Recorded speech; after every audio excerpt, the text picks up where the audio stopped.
Hi అందరికీ సంక్రాంతి శుభాకాంక్షలు అండి.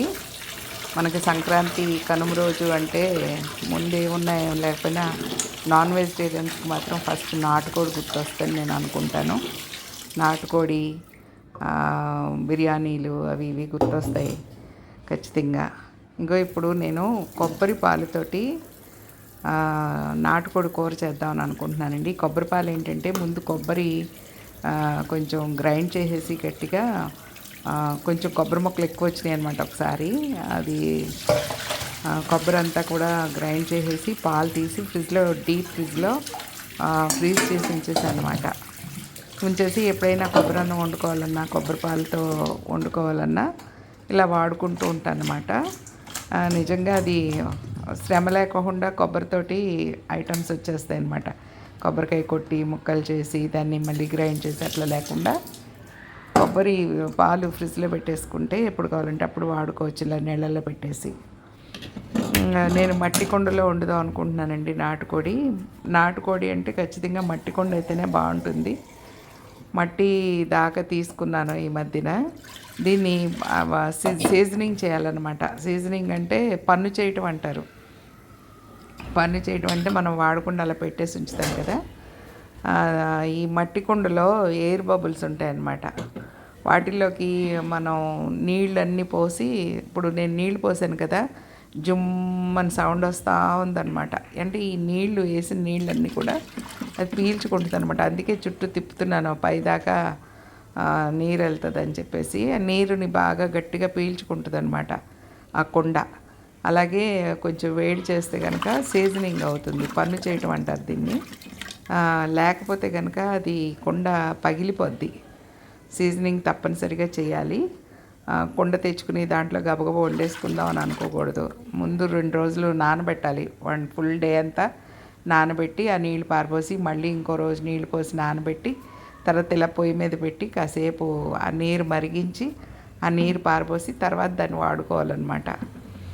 ఇది నేను ఒకసారి వండాను ఇందులో, కానీ మళ్ళీ ఇంకొకసారి ఎలా చేస్తే బాగుంటుందని చెప్పి నీళ్ళు పోసి అలా కాస్తున్నాను. అలా కాస్తే కొంచెం బాగా మనకి ఉపయోగపడుతుంది అనమాట కుండ. మళ్ళీ ఇంకొకసారి నీళ్ళు పోస్తానండి. మళ్ళీ ఇంకోసారి నీళ్ళు పోసి దాన్ని కొంచెం అలా ఉడకబెడితే కనుక నీళ్ళు అందులో బాగుంటుంది.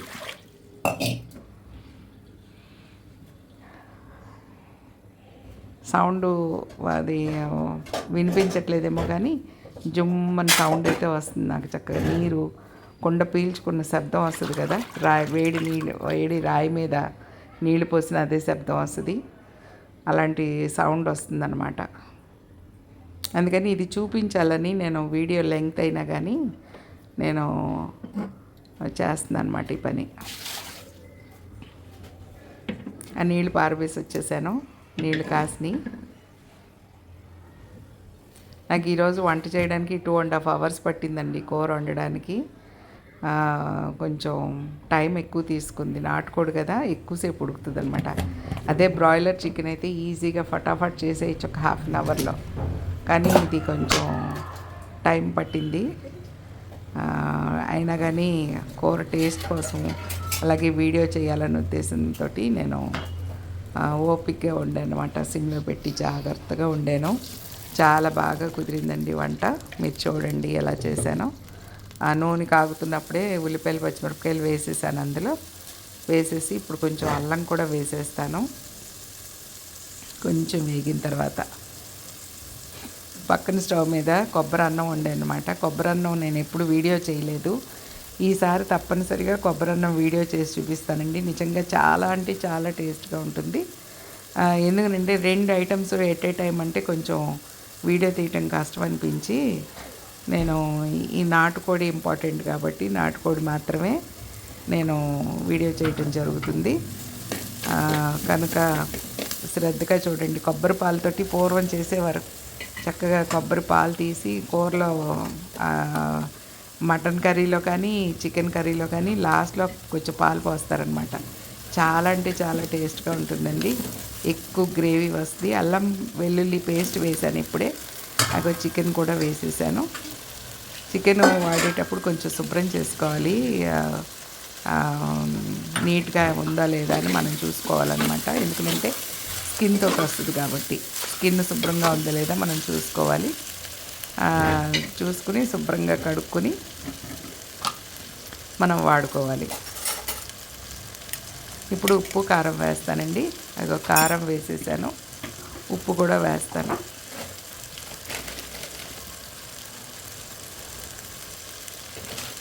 పసుపు కూడా.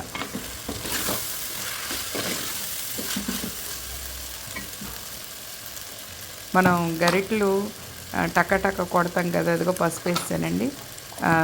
మామూలు గిన్నెలతో వాడేటప్పుడు టక్ మనం కొడతాం కదా, దీనికి ఉల్లిపాయలు అవి అంటుకుపోయి ఉంటాయని. అలా కొట్టకూడదు అనమాట, మట్టి కొండ కదా ఇరిగిపోద్ది.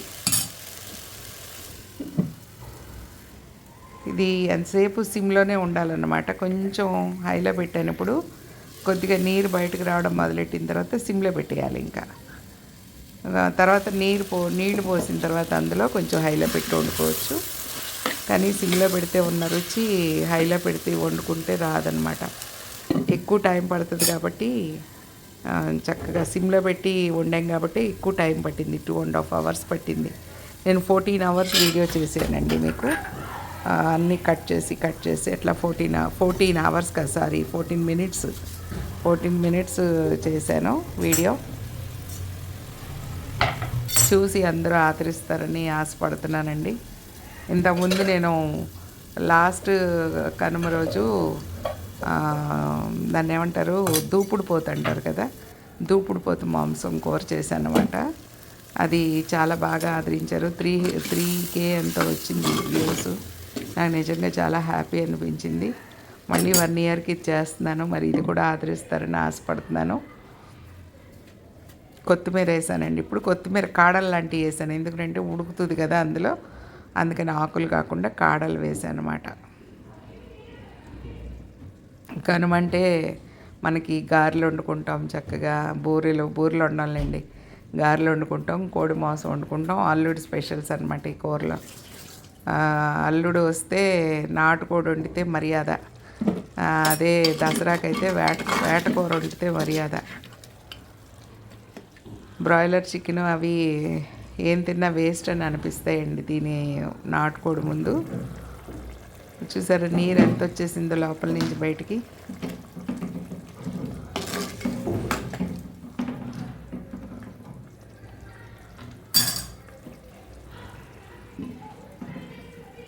అదంతా మగ్గిపోయిన తర్వాత ఒక గ్లాస్ మాత్రమే నీళ్లు పోసి సిమ్లో ఉడకనిచ్చాను అనమాట చక్కగా.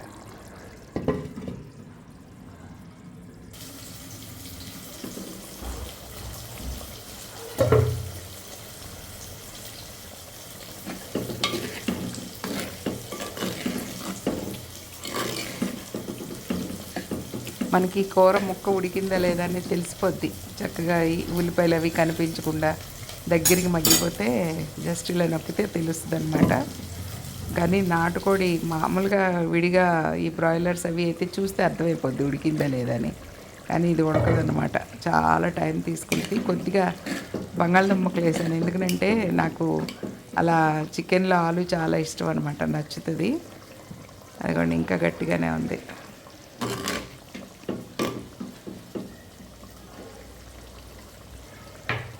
మూత పెట్టి సిమ్లో పెట్టేస్తాను. ఇంకా మీకు నేను మూత తీయడం ఎక్కువసార్లు తీసినట్టు కనిపిస్తుంది, కానీ అది ఒక 20 minutesకి ఒకసారి వచ్చి చూస్తుంది అనమాట మెల్లిగా. ఒక్క గ్లాస్ మాత్రం నీళ్ళు పోసానండి దీంట్లో.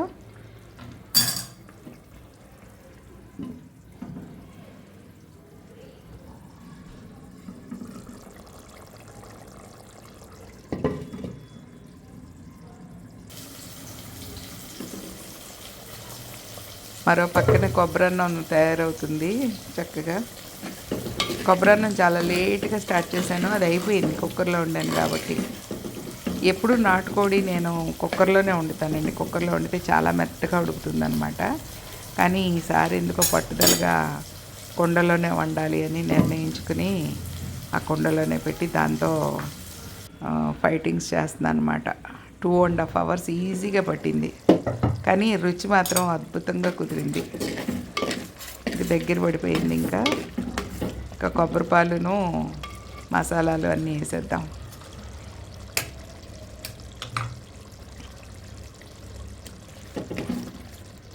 మామూలు నార్మల్ చికెన్ మసాలా ఉంటుంది కదా, అది వేయటం ఇందులో వీడియోలో రాలేదు. ఇప్పుడు నేను వేసింది ఏంటంటే కొబ్బరి గసాలు పౌడర్.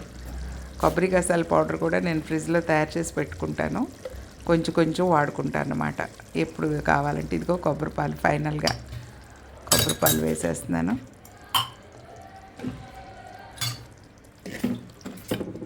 చూడండి అంత పల్చగా ఉంది కదా, ఎంత చిక్కగా గ్రేవీ వస్తుందో చూడండి లాస్ట్లో.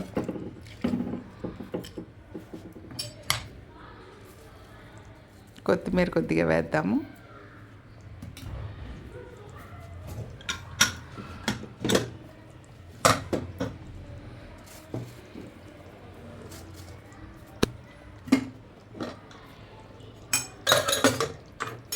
ఇందులో పని ఏంటంటే ఈ మట్టి కుండలో వండేటప్పుడు మనం స్టవ్ ఆపేసిన తర్వాత కూడా చాలాసేపు కొత్తలాడుతూ ఉడుకుతుందండి. అది చాలా బాగుంటుంది. అది అంటే వేడిని పట్టుకుంటుంది అనమాట, అది వేడిని క్యారీ చేస్తుంది చాలాసేపు మట్టి పాత్ర. అదే మామూలు వెజల్స్ అయితే కనుక స్టవ్ ఆపంగానే ఉడకడం ఆగిపోతాయి. కానీ మట్టి పాత్ర అలా కాదు, చూపిస్తాను చూడండి మీకు ఇప్పుడు. స్టవ్ ఆపేసిన తర్వాత కూడా ఉడుకుతూ ఉంటుంది.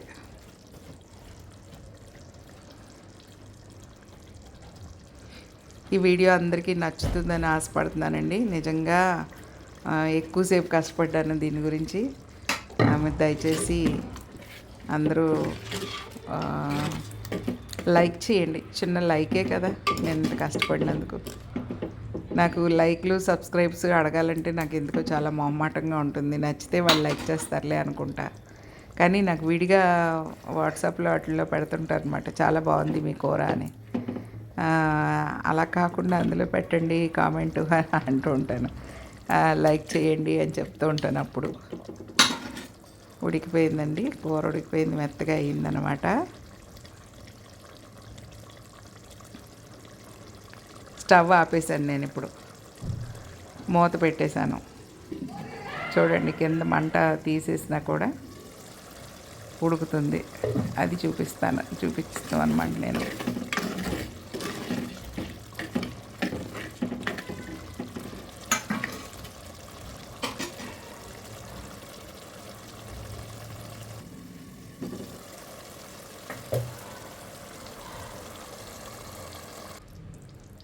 అది ఆపేసాక ఇంకా కాసేపు ఉన్నాక అలా కనిపిస్తుంది అనమాట.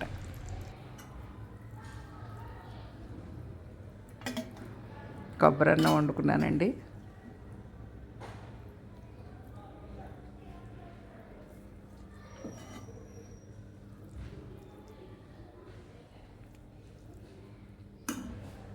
ఈసారి కొబ్బరి అన్నం తయారు చేయడం చూపిస్తాను. ప్రస్తుతం మాత్రం ఈ కొబ్బరి పాలతో చికెన్ కర్రీ అనమాట. నచ్చితే లైక్ చేయండి ప్లీజ్, సబ్స్క్రైబ్ చేయండి. సబ్స్క్రైబ్ చేయని వాళ్ళు చేయండి, నచ్చితే నా వంటలు నచ్చుతాయి అనుకుంటే. నాకు ఇంట్రెస్ట్ తగ్గిపోయింది, అన్నీ చేయాలని ఉంటుంది కానీ కొంచెం తగ్గించాను వీడియోస్.